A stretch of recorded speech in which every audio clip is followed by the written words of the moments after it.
Yeah, are we doing what we've been on? Let's do it. You first. You're the guest. Let's get into it. Let's fucking. We kind of teased it 2 seconds ago, but I have watched all 8 episodes of Netflix's Avatar: The Last Airbender, and I gotta say, I fucked with it. I know it's been getting a lot of hate. Some of the criticisms are true and warranted. Some, I think people are being a little too harsh or overreacting. I'm going to say this. Obviously, the original version of anything is always going to be better. Or at least 90%, 99% of the time. Well, definitely, we all know the original Coca-Cola was the best. But when you make something for the first time, you build whatever the original story is, the world, everything, you're making it with the mindset of the media that you're going to put it on, the original medium or format or whatever you're going to put it on. So when you adapt it from that to something else, anything else, in any translation, it's going to lose something. Yeah, I think that's so. Yes, the cartoon is obviously better, but I think the show on its own is. I liked it. I had a really good time watching it. Enjoyed all 8 episodes. I will say my 4 performances stand out to me that I really enjoyed. Mm-hmm. I liked Firelord Ozai, who's playing him. I thought he did a really good job. Can't wait to see more of him. Iroh, they got a really good Uncle Iroh. That was important, very important. Really hard to live up to, but he's doing probably as good as you can do. He's doing great. Sokka. Probably he was my favorite character in the cartoon, and there is something about what they do with Sokka that we can talk about. Uh-huh. But what they're asking of this actor, he's delivering on 100%. He's doing a great job. And finally, Prince Zuko, which was also a very important one to get. Zuko and Iroh in particular had to get him right. Those two, their dynamic is working really well together. There's a scene I think they added. I don't think this was in the original cartoon. Did you see all 8 episodes yet? No, I haven't seen any of them. Oh, you haven't seen it? Well, okay. Well, do you care if I say anything? You're good. Okay. They add. I think they add this scene at the very least. You definitely wouldn't have seen it in season 1 of Tenjin's Uncle Iroh's son's funeral, and Prince Zuko telling Iroh what Tenjin meant to him. Ooh, yeah, that's new. And I think it establishes the beginning of They definitely had a relationship, obviously, before being family, but what their relationship is, I think they did. That's a really good scene establishing the beginning of it. Mm-hmm. Thought it was a great addition. Okay. But Prince Zuko by himself, I heard he's supposed to be this kind of annoying at times, whiny, so focused on this mission guy. Yeah, he's like the Anakin Skywalker of. Yes. Yeah. And he did it great. And by the way, his fighting, the kicks he's doing, what he's doing when he's firebending, he got that shit. He got that shit? I would not fuck with that actor because he got that shit. Okay. He's great. I hear you. And Sokka, he's got aura. I think the actor captures the aura minus one thing that is important to the character in the cartoon early on. Radical misogyny. Let's get into it. Yeah. So I wasn't surprised that they took it out. We've talked about this before. I actually have a decent bit to say on this. We've talked about this. We've talked about this before, with when seeing something in live action versus other mediums, it hits harder. So I understand it was not surprised that they took away his sexism, and I think that they still allow him to grow as a character.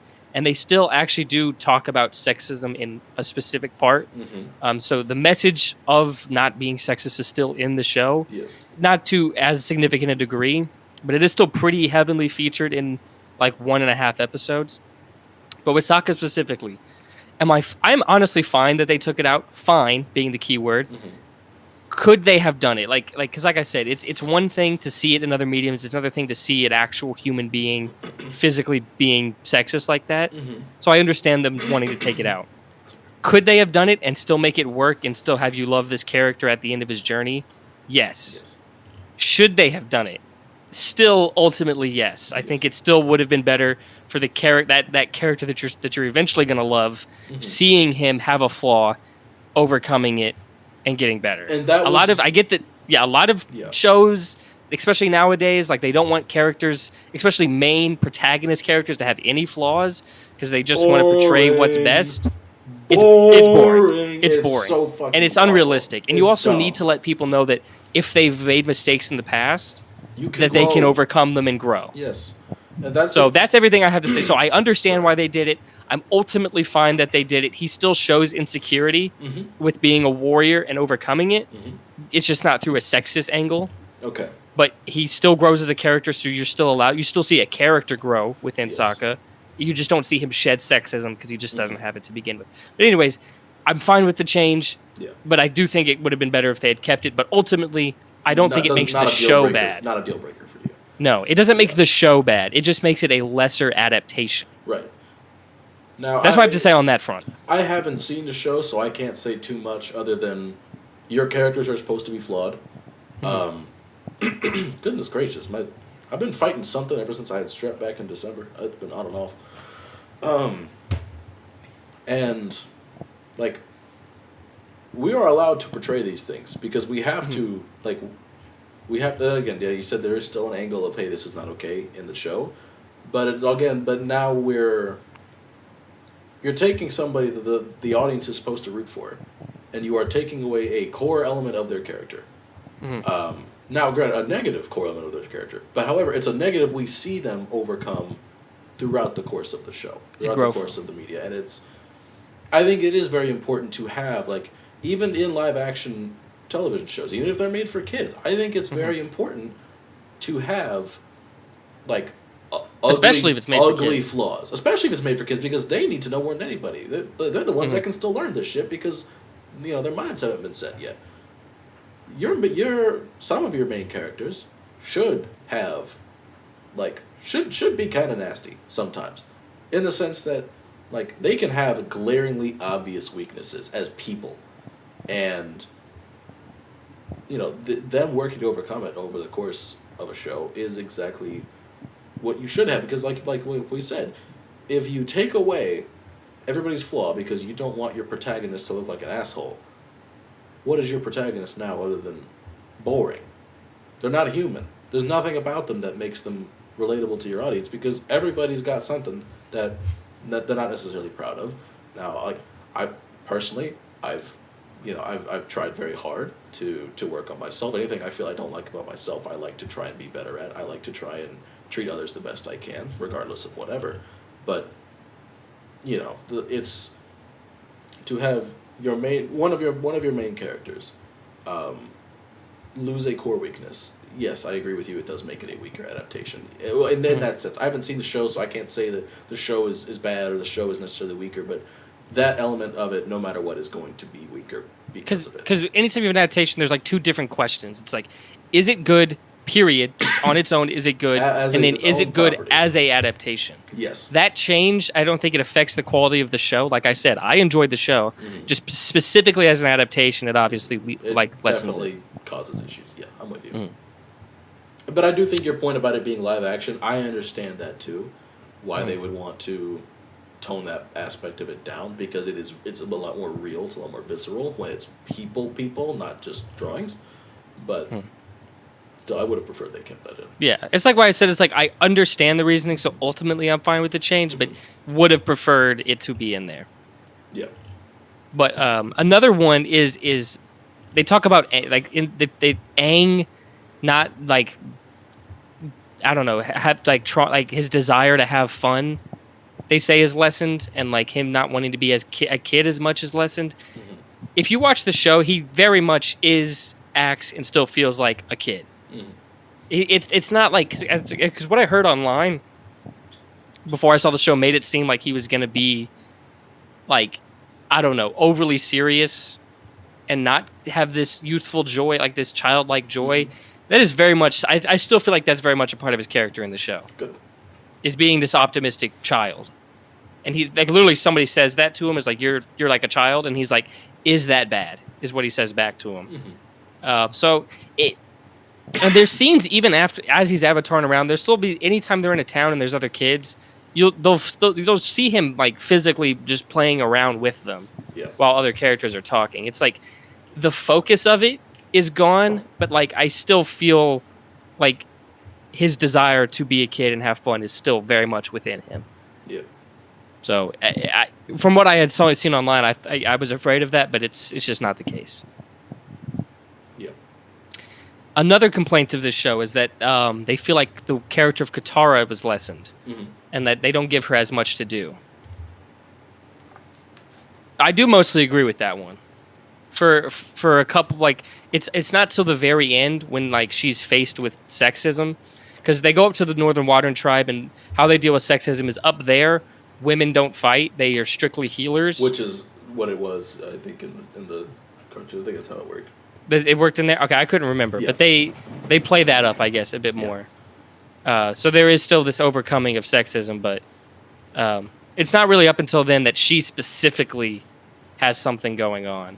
Well, kind of. There is when they deal with the face stealer, she has like Sokka shows his insecurities about back when he first became a warrior and his father not really believing in him, and then we see Katara watch her mother die from the firebenders. Less than ideal.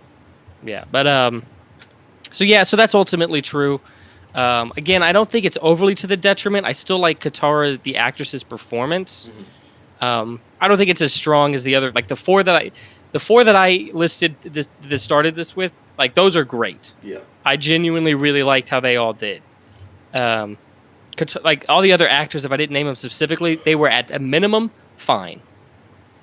But for the most part, like I liked Katara, I liked Aang's performance. No bad performances for you. No main characters, at least main right now. There was, I'm trying to remember names, but there was a couple times where like there's a couple characters that I had seen act, and I was like, this is kind of iffy, and they're not main characters right now, but I know they become more main later on. Okay. But nothing I'm worried about. Okay. But yeah, the complaint with Katara is true. The complaints about them not really feeling as much as friends, like in terms of like seeing, like not being told, but actually seeing them become better friends. I do agree with that. And I think it's because obviously it got shortened down. It's got trimmed down to 8 episodes, so there's a lot less time, and it is to the detriment of it. I do think that it does lessen the show as a whole, not just as an adaptation, but as a whole, like not feeling that friendship as much. Yeah. I wouldn't say like it's unbelievable that they're friends, but like to the level that it should be for everything to perfectly work. They need to be developed more as friends going forward, which I think we will. I think this first season, it's like, man, we have to lay a lot of groundwork because they can't just be like they've seen the show, whatever. Like it's like this is going to be some people's first time seeing this, so we have to truly establish the world properly. Yeah. So there's a lot of exposition there, which I think is that fair. maybe that's what they should. I get the trade-off, but it still ultimately lessens it. Of having more time to see them be friends and come together as friends. But like I said, since a lot of the groundwork was laid out in season 1, I think they can better upon it later on. Katara is going to teach Aang waterbending. That's going to do a lot for them growing as friends, those two specifically. And then I would say Appa and Momo, the characters of them, you don't really get to see as much. Which, again, like real world makes sense. Because those things are fucking expensive to have on camera. Yeah. So I get it. Like, I think each episode of this show is like $15 million. Wow. Which is a fucking shit ton for a show. Yeah. So, like, real world, I understand it. But if we're going to see Aang flip the fuck out like he does when Appa gets taken, gotta start showing Appa as a character in his own right. Momo has actually. I think Momo actually has more moments than Appa does, of showing like character to him. Like Appa pretty much is just kind of like this living bus, essentially. Well, I was gonna say Appa at the very least has like a role. You know what I mean? Like Momo, I think has to have some kind of character because Appa is at least there for transportation. Yeah. Like Momo has to have some kind of character in order for the audience to care about Momo in the slightest. Yeah. Because at the very least, even if when Appa goes missing, even if it's just a plot device because he's not really a character in the show, it still serves a purpose. It'll still make sense, right? To a degree. Yeah. But Aang flipping out the way that the level that he does, you gotta establish his character more. But yeah, Momo has funny moments, and then he has like one like touches the heart a little bit more of like establishing him as a character moment. Yeah. Another thing, there's a lot with this show, and I had a lot of thoughts. Another thing, showing and having Azula and Fire Lord Ozai like pretty much off rip, and showing what's going on in the Fire Nation. Ultimately, I think could actually be a positive. I think having Fire Lord Ozai and Azula's relationship, seeing that dynamic working in the Fire Nation, while we see Uncle Iroh and Zuko out in the world, I think can work very well as parallels to each other. That's a great dichotomy. Absolutely. So I think that could work perfectly and could be a really good addition that they're doing. They're laying the groundwork for it now and can like further upon it. I think that could actually be something that is a plus and could, if they play that up, could be something they do better than the cartoon in terms of showing like showcasing the kind of caring nature of Uncle Iroh and how that affects Zuko versus the harsh nature of Fire Lord Ozai and how it's affecting Azula. Yeah. Like just seeing it like as it happens, seeing it better. Yeah. I could see that. I'm trying to think if there's anything else. Man, I fucking went off on the show in terms of details. Yeah, but hey, I'm gonna let you cook. Fucking, there's a lot of hate, and I'm just like, guys, I think it's good on its own. I get it. It's not as good as the cartoon. No shit. Also, visually, I think it actually, it actually looks pretty good. I hope with a $15 million episode budget, that shit better look good. They did bending about as well as you can. When Zuko is fighting, especially with like when Zuko's fighting, especially like that's when I'm like, yo, this bending looks pretty fucking sick. Yeah. But yeah. I think that's pretty much everything I have to say off the top of my head. I give it a B. I give the show a B. Yep. For me, and then maybe I'm a lenient grader, but for me, grading is like A is like it's great and I love it. B is like I liked it, I enjoyed it. C is like I had it was a whatever time. I don't hate that I watched it. D is like I get why others can enjoy it, but I did not. And then F is just straight up this is fucking bad. This is bad. So that's how I view it. So I give it a B.